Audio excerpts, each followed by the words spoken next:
এক যে ছিল মিষ্টি মেয়ে ফাতেমা তার নাম, মজার মজার খুনসুটিতে শেখাতো ইসলাম। বাবা মায়ের বাধ্য ছেলে ওমর যে তার নাম, মজার মজার দুষ্টুমিতে সেও শিখাতো ইসলাম। ছোট্ট সোনামণিরা, তোমরাও যদি ফাতেমা ওমরের সাথে ইসলাম শিখতে চাও তাহলে এক্ষুনি আমাদের চ্যানেলটি সাবস্ক্রাইব করে দাও। রসুলপুর মহল্লায় তুহিন নামের এক ছেলে বাস করত। তুহিনের বয়স 25 হয়ে গেছে, কিন্তু সে এখনো বিয়ে করেনি। বিভিন্ন খারাপ বন্ধু বান্ধবদের সাথে মিশে তার জীবনটা নষ্ট করছে। তুহিনের বাবা আব্দুর রাজ্জাক এ নিয়ে ভীষণ চিন্তিত ছিল।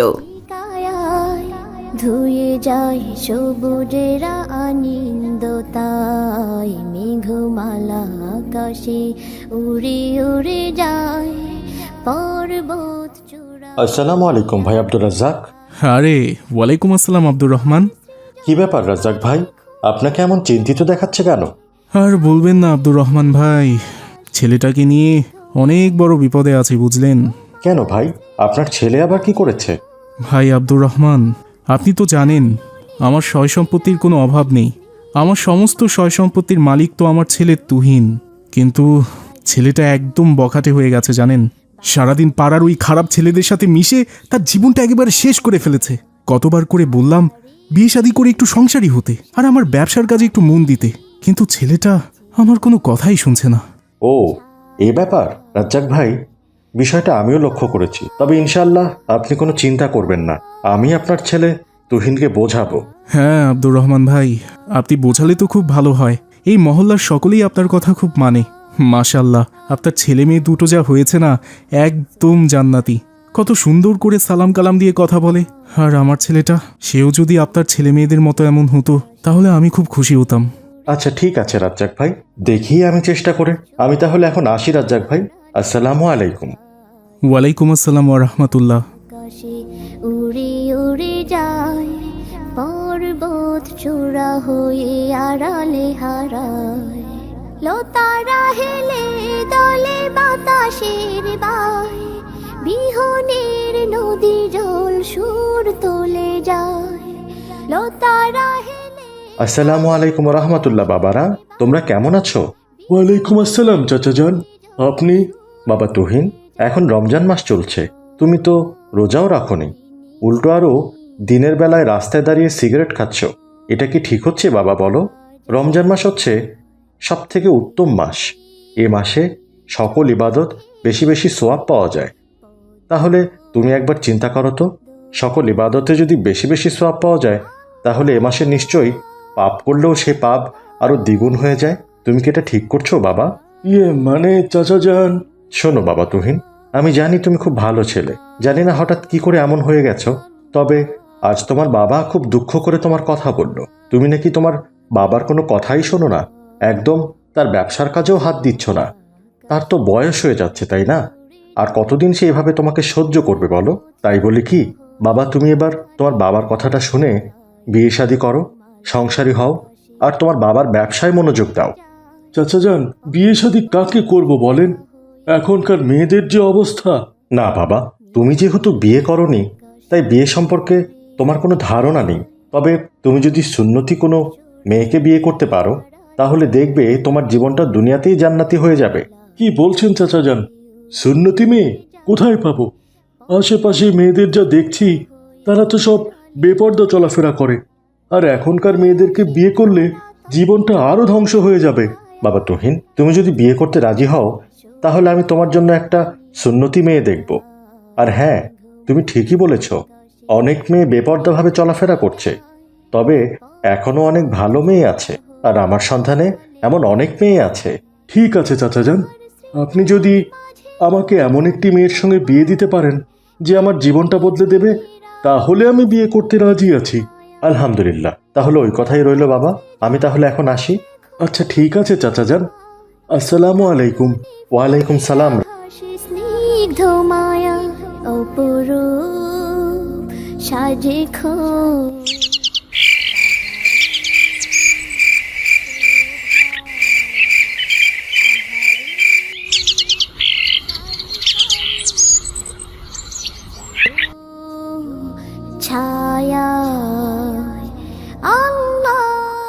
আসসালামু আলাইকুম ভাই আব্দুর রহমান। ওয়ালাইকুম সালাম রাজ্জাক ভাই, কেমন আছেন? আলহামদুলিল্লাহ ভাই, আল্লাহ তাআলা খুব ভালো রেখেছেন। তা আপনি কেমন আছেন ভাই আব্দুর রহমান? আলহামদুলিল্লাহ ভাই, আমিও খুব ভালো আছি। ভাই আব্দুর রাজ্জাক, আপনার জন্য একটা খুশির সংবাদ আছে।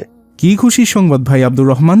ভাই রাজ্জাক, আমি আপনাকে বলেছিলাম না আমি আপনার ছেলেকে বিয়ের জন্য রাজি করাবো। আমি কিন্তু সেই কাজটি ঠিকঠাক মতোই করেছি। আপনার ছেলেকে বিয়েতে রাজি করিয়েছি। কি বলছেন কি আব্দুর রহমান ভাই? এটা আপনি কি করে করলেন? আমি কতদিন আমার ছেলেকে বিয়ে করার কথা বলেছি, কিন্তু সে আমার কোনো কথাই শুনেনি, আর আপনি একদিনের মধ্যেই রাজি করিয়ে ফেললেন। হ্যাঁ ভাই, ছেলেমেয়েরা ভুল করবেই, এটাই স্বাভাবিক। কিন্তু আমাদেরকেও তাদেরকে শুধরিয়ে আনার দায়িত্ব রয়েছে। আপনার ছেলে তুহিনের সাথে কথা বললে যেটা বুঝলাম, আপনার ছেলে তুহিন ছেলে হিসেবে মোটেও খারাপ না। আমার মনে হচ্ছে সে কোনো একটা বজ্জাত মেয়ের প্রেমে পড়েছিল, আর সে মেয়েটাই তার সঙ্গে প্রতারণা করেছে। এজন্যই সে একটু এলোমেলো হয়ে গেছে, কিন্তু এখন সে সঠিক পথে ফেরত আসতে চায়। আর সেজন্য তাকে একটি সুন্নতি মেয়ের সঙ্গে বিয়ে করিয়ে দেওয়াটাই আমার প্রস্তাব, এবং সে একজন সুন্নতি মেয়েকে বিয়েও করতে চায়। তাই নাকি ভাই আব্দুর রহমান? কিন্তু আমার তো এমন সুন্নতি মেয়েই চোখে পড়ে না। আশেপাশে সব মেয়েকে তো পর্দা ছাড়াই চলাফেরা করতে দেখি। ভাই আব্দুর রাজ্জাক, এখনও অনেক সুন্নতি মেয়ে আছে, আপনি কোনো চিন্তা করবেন না। সেটা আপনি আমার উপর ছেড়ে দিন। আমার আবদুল্লাহ নামের এক কলিগ ছিল, সে রোড অ্যাক্সিডেন্টে মারা গিয়েছে। তার একটি মেয়ে রয়েছে, মেয়েটির নাম রাদিয়া। মেয়েটি রূপে গুণে অনন্য, পর্দাশীল এবং পরহেজগার। আমি অনেকবার ওদের বাসায় গিয়েছি বিভিন্ন রকম সাহায্য করার জন্য। রাদিয়ার মা রেহানা ভাবি বলেছেন মেয়েটির একটা ব্যবস্থা করতে। ওরা ধন সম্পত্তিতে হয়তো আপনার সমকক্ষ হবে না, কিন্তু ভাই রাজ্জাক, রাদিয়াকে দিয়ে যদি আপনার ছেলেকে বিয়ে দেন, তাহলে দেখবেন আপনার ছেলে একদম ভালো হয়ে যাবে, কারণ রাদিয়া খুবই লক্ষ্মী মেয়ে। আলহামদুলিল্লাহ ভাই আব্দুর রহমান, আমি অনেক খুশি হয়েছি। ধন সম্পত্তি দিয়ে আমি কি করব বলেন? আমার কি ধন সম্পত্তি কম আছে? আমার ধন সম্পত্তি লাগবে না। আপনি দয়া করে রাদিয়া মামুনিকে দিয়ে আমার ছেলের বিয়ের ব্যবস্থা করুন। ঠিক আছে ভাই আব্দুর রাজ্জাক, আমি কালই বিয়ের কথাবার্তা বলার ব্যবস্থা করছি। ধুয়ে যায় সবুজেরা আনন্দতায়, মেঘমালা আকাশে উড়ে উড়ে যায়, পর্বত চূড়া হয়ে আড়ালে হারায়। তোমার সৃজন মাঝে খুলি তোমার কাননে ফুলেরা হাসি স্নিগ্ধ মায়া।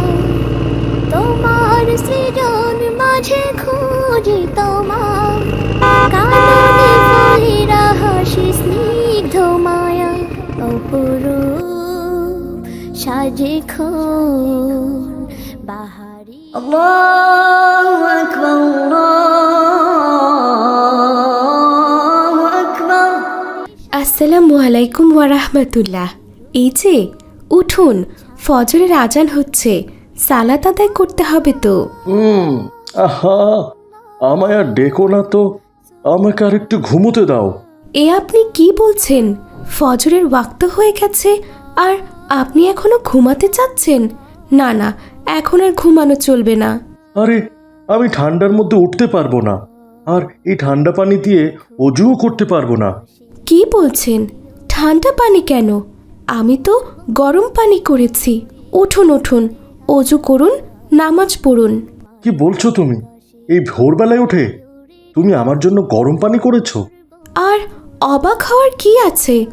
আমি আপনার স্ত্রী, আপনার ভালো মন্দ তো আমাকেই দেখতে হবে। উঠুন, আর দেরি করবেন না, অজু করে এসে সালাত আদায় করুন। লতারা হেলে দলে বাতাসের বায়, বিহনের নদী জল। হে আল্লাহ, আমি শুনেছি আমার স্বামীর জীবনটা নাকি এলোমেলো। আমি তো এমন স্বামী চাইনি আল্লাহ, কিন্তু জন্ম মৃত্যু বিয়ে তো তোমার হাতে। তুমি যা ভালো মনে করেছো তাই করেছো। আমি চাই আমার স্বামী আবারও ইসলামের পথে ফিরে আসুক। তুমি তাকে সঠিক বুঝ দান করো আল্লাহ, আমিন। হায় আল্লাহ, আমার জীবনটা কি সত্যি এলোমেলো হয়ে গিয়েছিল? আমি কখনোই ভাবিনি যে এমন একজন পরহেজগার মেয়ে আমার জীবনে আসবে, আর আমি এমন একজন স্ত্রীকে পেয়ে অত্যন্ত খুশি হয়েছি। আমি এতদিন অনেক পাপ করেছি আল্লাহ। আজকের পর থেকে আমি আর কোনো পাপ করব না। কাল থেকে আমিও রোজা রাখবো, আর তুমি আমাকে মাফ করে দিও আল্লাহ।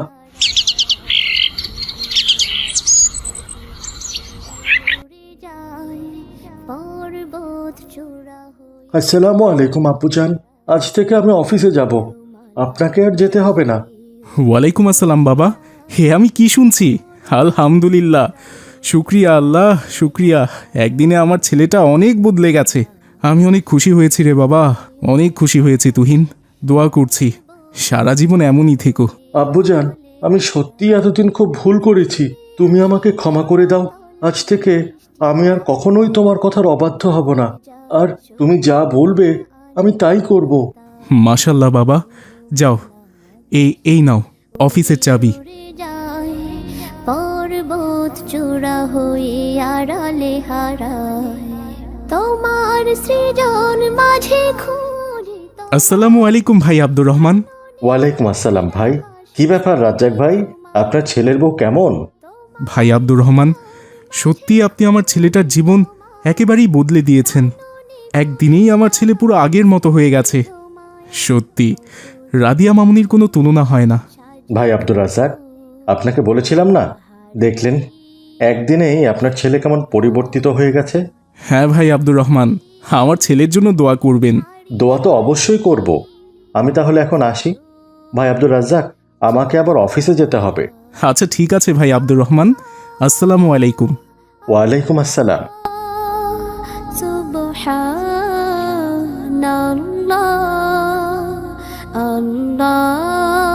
মেঘমালা রসুলপুর মহল্লায় জাহিদ নামের এক লোক বাস করত। জাহিদের স্ত্রী রাবেয়া বেগম রাদিয়া নামের এক মেয়েকে রেখে অনেক বছর আগেই মারা গেছেন।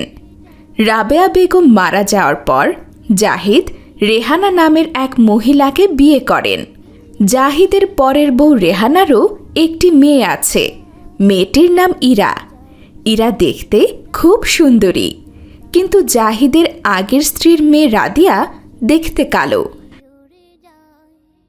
একদিন জাহিদ তার কালো মেয়ে রাদিয়াকে ডেকে বলল, মা রাদিয়া, এদিকে একটু এসো মা। মাঝে খুঁজে তোমায় আসসালামু আলাইকুম রাহমাতুল্লাহ বাবা। ওয়ালাইকুম আসসালাম ও রাহমাতুল্লাহ। বাবা, আপনি কি আমাকে ডেকেছেন? হ্যাঁ মা রাদিয়া, তোমার সাথে একটু কথা ছিল। জি বাবা, বলুন। তোমার রাদিয়া, দেখতে দেখতে তো তোমার বয়স 18 পার হয়ে গেল। আমি এবার চাচ্ছি তোমার বিয়েটা দিয়ে দিতে। কি বলছেন আপনি? রাদিয়ার বিয়ে দিবেন মানে? ও বিয়ে করে শ্বশুর বাড়িতে চলে গেলে আমার বাড়ির কাজ কে করবে শুনি? আহা রেহেনা, তুমি এসব কি বলছো? রাদিয়া তো বড় হয়ে গেছে, ওকে বিয়ে দিতে হবে না? ও কি সারা জীবন বাড়ির কাজের মেয়ে হয়ে থাকবে নাকি? যে আমার চেহারা, নাম তার পেয়ারা, দেখতে পুরো পাতিলের কালির থেকেও কালো, ওকে আবার কে বিয়ে করবে শুনি? তার চেয়ে ভালো সারা জীবন বাড়িতে কাজকর্ম করুক। টাকা পয়সা খরচ করে বিয়ে দিবে, দুদিন পর যদি তাড়িয়ে দেয় তখন কি হবে? হ্যাঁ, সব টাকা পয়সা তো জলে যাবে। কি বলছো কি রেহেনা? রাদিয়াকে শ্বশুর বাড়ি থেকে তাড়িয়ে দিবে কেন? হ্যাঁ, আমার মেয়ে দেখতে যায় একটু কালো, কিন্তু ও তো কাজকর্মে একেবারে লক্ষ্মী। আর ও কালো হয়েছে তো তাতে কি হয়েছে? হ্যাঁ, এটা কি ওর দোষ? ওকে তো আল্লাহ তাআলা সৃষ্টি করেছেন, তাই না? বাবা, আপনারা নিজেদের মধ্যে ঝগড়া করবেন না তো। মা তো ঠিক কথাই বলেছেন। আমার বিয়ে শাদীর দরকার নেই। আমি সারা জীবন আপনাদের সাথেই থাকবো। এ তুমি কি বলছো মা রাদিয়া? সুর তুলে যায় আসসালামু আলাইকুম বাবা, এখানে কি নিয়ে কথা হচ্ছে? ওয়ালাইকুম আসসালাম মাইরা। তোমার আপু রাদিয়া বড় হয়ে গেছে, ওর তো বিয়ের বয়সও হয়ে গেছে, তাই চাচ্ছি এবার ওর বিয়েটা দিয়ে দিতে। আরে, এ তো খুবই খুশির সংবাদ। আপুর বিয়ে, কি মজা কি মজা। তুমি চুপ করো ইরা। ওর বিয়ে হয়ে গেলে বাড়ির কাজকর্ম কে করবে শুনি? তুমি করবে? আম্মু, প্রয়োজনে আমি করব, তাই বলে কি আপু সারা জীবন বাড়িতেই থাকবে? কি বললে তুমি? আমার মেয়ে হয়ে তুমি বাড়ির কাজ করবে? তোমার শরীরের রং দেখেছো? বাড়ির কাজ করলে তোমার অমন কাঁচা হলদে গায়ের রঙের শরীর তো কালো হয়ে যাবে। আম্মু, তুমি না সব সময় বেশি বেশি বোঝো। মেয়েদের তো বিয়ে করে একদিন শ্বশুর বাড়িতে যেতেই হবে। আমি আর আপু তো মাত্র 1 বছরের ছোট বড়, অথচ আপুকে দিয়ে তুমি বাড়ির সমস্ত কাজ করাও। আর আমাকে তুমি বাড়ির কোনো কাজ করতে দাও না, এটা কি ঠিক বলো? আচ্ছা বাবা, আপুর জন্য কি আপনি পাত্র দেখেছেন? হ্যাঁ মা, পাত্র নিজেই আমার রাদিয়া মাটাকে পছন্দ করেছেন। কে সেই পাত্র বাবা? পাত্র হচ্ছেন আমাদের মহল্লার আব্দুর রহমানের ভাতিজা। এতদিন দুবাইতে ছিল, খুব ভালো ছেলে, কিন্তু ওর বাবা মা নেই, মারা গেছেন। আব্দুর রহমানের কাছেই মানুষ হয়েছে, পড়াশোনা শিখে বিদেশে গিয়েছিল, অনেক বছর বিদেশে চাকুরি করেছে। এখন একজন পরেজগার ইমানদার মেয়ে খুঁজছে, বিয়ে করে সংসারী হবে বলে। সে আর বিদেশে যাবে না, ছেলের অনেক সয় সম্পত্তিও রয়েছে। তাছাড়া বিয়ে করবে বলে মেয়ের জন্য দুবাই থেকে অনেক গহনাও এনেছে, যৌতুকও নেবে না, উল্টো আরও মোহরানা বুঝিয়ে দিয়ে বিয়ে করে নিয়ে যাবে।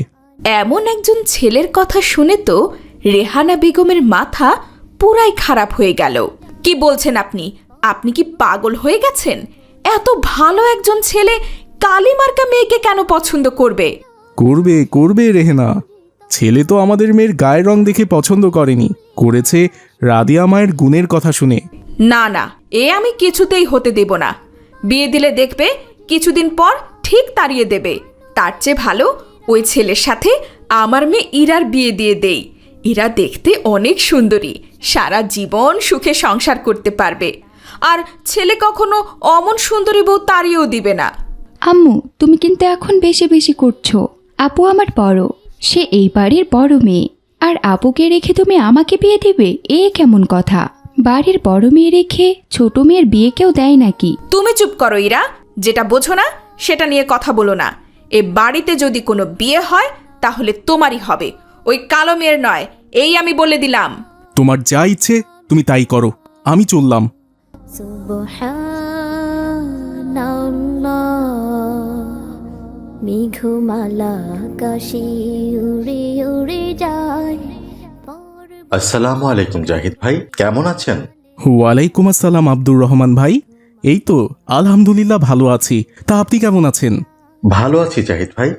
তো আপনার বড় মেয়ে রাদিয়াকে দিয়ে যে আমার ভাতিজা রাহাতের বিয়ের কথা বলেছিলাম, তার কি করলেন? ভাইজান, এই বিষয়ে আজ আমি বাড়িতে আলোচনা করেছি, আমাকে 2 দিন সময় দিন, আমি আপনাকে জানাবো। আচ্ছা ঠিক আছে, আমার ভাতিজা খুব ভালো মানুষ, ওর ব্যাপারে সব কথাই তো সেদিন আমি বলেছি। এমন পাত্র হাতছাড়া করা কিন্তু আপনার একদম উচিত হবে না। আর তাছাড়া রাহাত তো আমারই ভাতিজা, আপনার মেয়ের গুণের কথা শুনেই পছন্দ করে ফেলেছে, বারবার আমাকে বলছে আপনার মেয়েকেই সে বিয়ে করতে চায়। আচ্ছা ঠিক আছে ভাই, আপনি চিন্তা করবেন না, আমি দেখি কি করা যায়। ছোট ঢেউ পদ্ম। এভাবে আরো বেশ কিছুদিন কেটে গেল। একদিন জাহিদ তার মেয়ে রাদিয়াকে দেখার জন্য আব্দুর রহমানের পরিবার ও তার ভাতিজাকে আসতে বলল। আসসালামু আলাইকুম ভাই আব্দুর রহমান, আসেন ভাই, ভিতরে আসেন। ওয়ালাইকুম সালাম জাহিদ ভাই। মেঘমালা আকাশে উড়ে উড়ে যায়। বসেন ভাই, একটু পরেই তো আজান হবে, ইফতার শেষ করে তারপর না হয় আলোচনা শুরু করি, কি বলেন ভাই? হ্যাঁ ভাই, সেটাই ভালো হবে। উড়ে যায় পর্বত।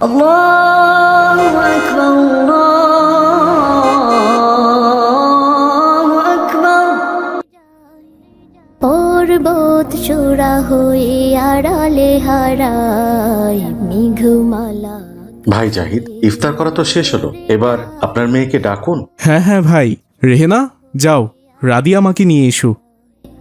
ফিরে আসি ধরা তলে বৃষ্টি কায়ায়, ধুয়ে যায় সবুজেরা আনি। এ কি ভাইজান, আমার ভাতিজা তো আপনার ছোট মেয়ে ইরাকে পছন্দ করেনি, পছন্দ করেছিল আপনার বড় মেয়ে রাদিয়াকে। কি ব্যাপার রেহেনা, তুমি রাদিয়াকে না নিয়ে এসে ইরাকে কেন নিয়ে এসেছো? এই যে বাবা, বিয়ে তো তুমি করবে, তোমার একটা পছন্দ আছে না? চাচা চাচির কথা শুনে লাফাতে লাফাতে একজন কালো মেয়েকে বিয়ে করতে এসেছো যে, তোমাকে দেখে তো আমি অবাক হয়ে যাচ্ছি। এমন পাতিলের কালির মতো মেয়েকে কি করে পছন্দ করলে বলো তো? ওই দেখো আমার মেয়ে ইরাকে, ওর গায়ের রং একেবারে কাঁচা হলুদের মতো, রূপে গুণে একেবারে অনন্যা। তুমি ইরাকেই বিয়ে করো, দেখবে অনেক সুখী হবে। তাছাড়া আমি তোমাকে অনেক টাকা যৌতুকও দিব। ভাই জাহিদ, আপনার স্ত্রী এসব কিসব কথা বলছে? আমার ভাতিজা তো রাদিয়াকে যৌতুকের আশায় কিংবা গায়ের রং দেখে পছন্দ করেনি। ও পছন্দ করেছে রাদিয়ার গুণের কথা শুনে। তাছাড়া এই বাড়িতে বিয়ে করতে হলে সে রাদিয়াকেই বিয়ে করবে। আর আপনি বা কেমন মহিলা, রাদিয়া আপনার নিজের মেয়ে না বলে ওকে এভাবে অপমান করবেন? ওর কি ভালো ঘরে বিয়ে হওয়ার কোনো অধিকার নেই? সে কি সারা জীবন আপনার বাড়ির কাজকর্মই করে দেবে? ভাই আব্দুর রহমান, আপনি ভুল বুঝছেন। ওই পাতিলের কালির মতো কালো মেয়ে তো আপনার ভাতিজার বাড়িতে কাজের মেয়ে হওয়ারও যোগ্যতা নেই। আপনারা একটা ঘোরের মধ্যে আছেন।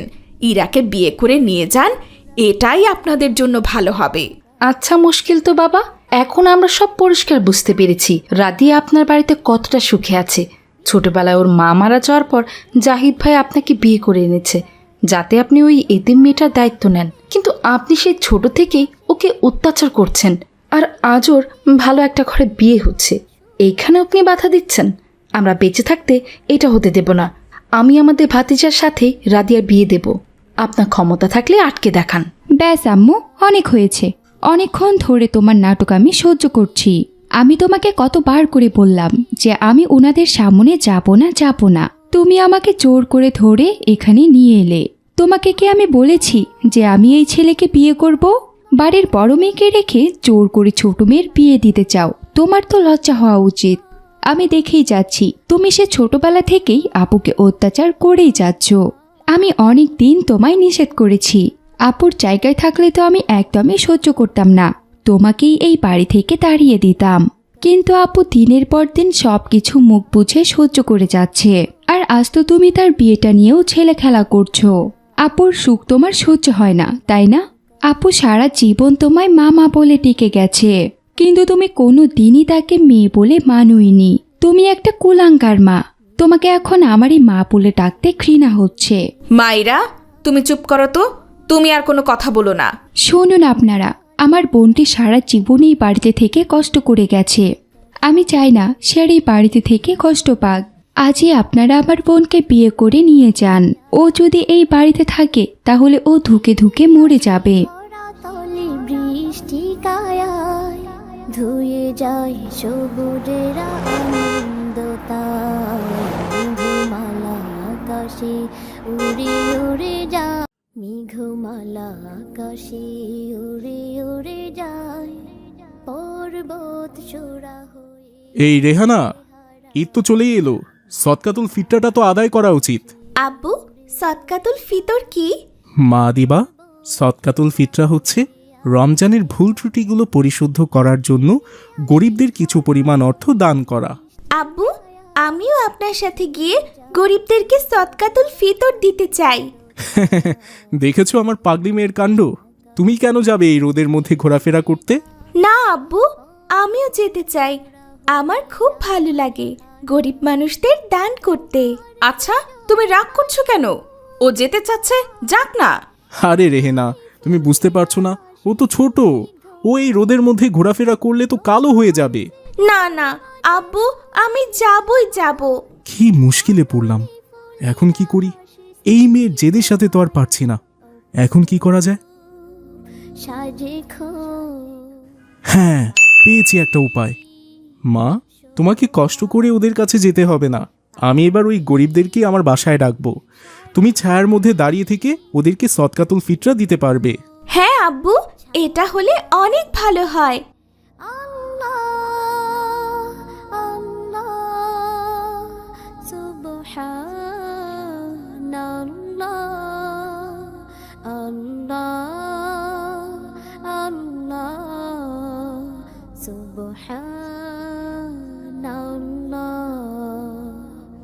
মেঘমালা আকাশে উড়ে উড়ে যায়। আসসালামু আলাইকুম স্যার, আমারে কি আপনি ডাকছেন?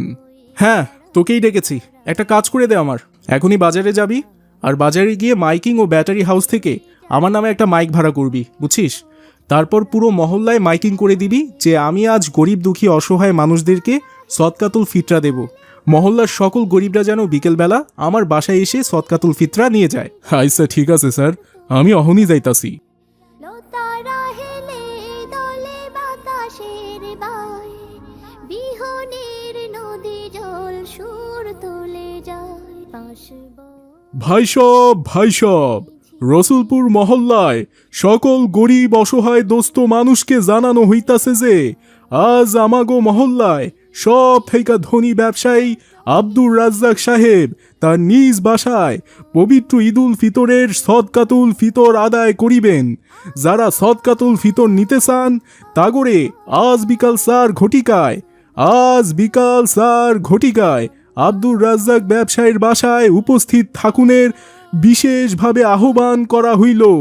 ভাই সব।